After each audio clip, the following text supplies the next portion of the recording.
আজ চৈত্র সংক্রান্তি, বাংলা বছরের শেষ দিন।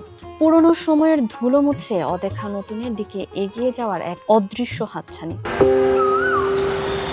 ঋতু বদলায়, মাটি তার ভেতরে নতুন বীজের জন্য জায়গা করে দেয়। এই গূঢ় পরিবর্তনের মুহূর্তটির নামই চৈত্র সংক্রান্তি। সংক্রান্তি শব্দের ভেতরেই লুকিয়ে আছে এক কিনারা থেকে অন্য কিনারায় যাওয়ার সঞ্চার পর্ব।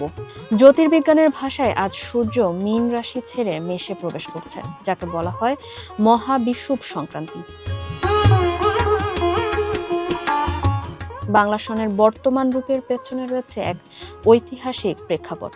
মুঘল সম্রাট আকবর কৃষি ও খাজনা ব্যবস্থাকে সহজ করতে নতুন বর্ষপঞ্জির প্রবর্তনের উদ্যোগ নেন। তারই নির্দেশে জ্যোতির্বিদ ফতেউল্লাহ সিরাজি সৌর ও চান্দ্র পদ্ধতির সমন্বয়ে বর্তমান বাংলা সনের কাঠামো নির্ধারণ করেন, যার ফলে চৈত্র বছরের শেষ মাস হিসেবে প্রতিষ্ঠা পায়। এক সময় চৈত্র সংক্রান্তি মানেই ছিল গ্রাম বাংলার প্রাণের উৎসব। বাড়ির আঙিনা ভরে উঠত আত্মীয় স্বজনে। এখন শহুরে জীবনে ঐতিহ্যের ধারায় পরিবর্তন এলেও তা বিলীন হয়ে যায়নি। ঢাকার রাজপথ থেকে শুরু করে বিভাগীয় শহরগুলোতেও আজ সময়ের সাথে তাল মিলিয়ে বসছে মেলার পসরা। লাঠি খেলা, সংযাত্রা আর রায়বেশে নৃত্যের পাশাপাশি চলে ব্যবসায়ীদের হালখাতার প্রস্তুতি। উৎসবের অন্যতম প্রধান দিক হলো গাজন ও চড়ক। শিবভক্ত সন্ন্যাসীরা কঠোর দেহকৌশলের মাধ্যমে তাদের ভক্তি প্রকাশ করেন। শুল ফোড়া বা বর্ষি গেথে চড়ক গাছে ঘোরা বাংলার এই লোকজ সংস্কৃতি বহু শতাব্দী ধরে আজও টিকে আছে স্বমহিমায়। চৈত্র সংক্রান্তির খাদ্যাভ্যাসে লুকিয়ে আছে এক গভীর জীবনচর্চা।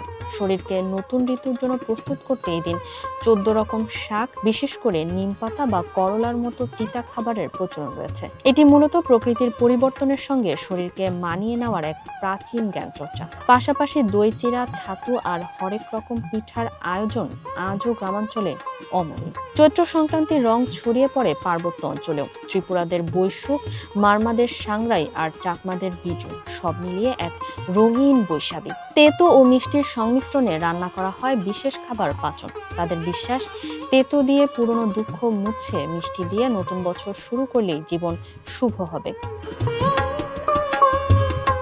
সনাতন ধর্মমতে দিনটি অত্যন্ত পূর্ণময় হলেও এটি কোনো একক ধর্মের গণ্ডিতে সীমাবদ্ধ থাকেনি। অতীতে মুসলিম সমাজেও এদিন খোলা মাঠে সম্মিলিত প্রার্থনা বা শিরনি বিতরণের প্রচলন ছিল। সময়ের বিবর্তনে চৈত্র সংক্রান্তি আজ বাঙালির এক সর্বজনীন ও অসাম্প্রদায়িক সামাজিক উৎসবে পরিণত হয়েছে। খরতাপে শুকিয়ে যাওয়া জমি আর বৃষ্টির প্রতীক্ষার অবসান ঘটিয়ে আজ পুরনোকে বিদায় জানানোর পালা। নারী পুরুষ নির্বিশেষে বাঙালির এই চিরকালীন উৎসব আসলে প্রকৃতি ও সময়কে নতুন করে বোঝার এক নিরন্তর প্রচেষ্টা। পুরনো ধুলো মুছে বাঙালির চোখে এখন কেবলই অনাগত নতুনের স্বপ্ন। ফারিহা আহমেদ, মানবকণ্ঠ।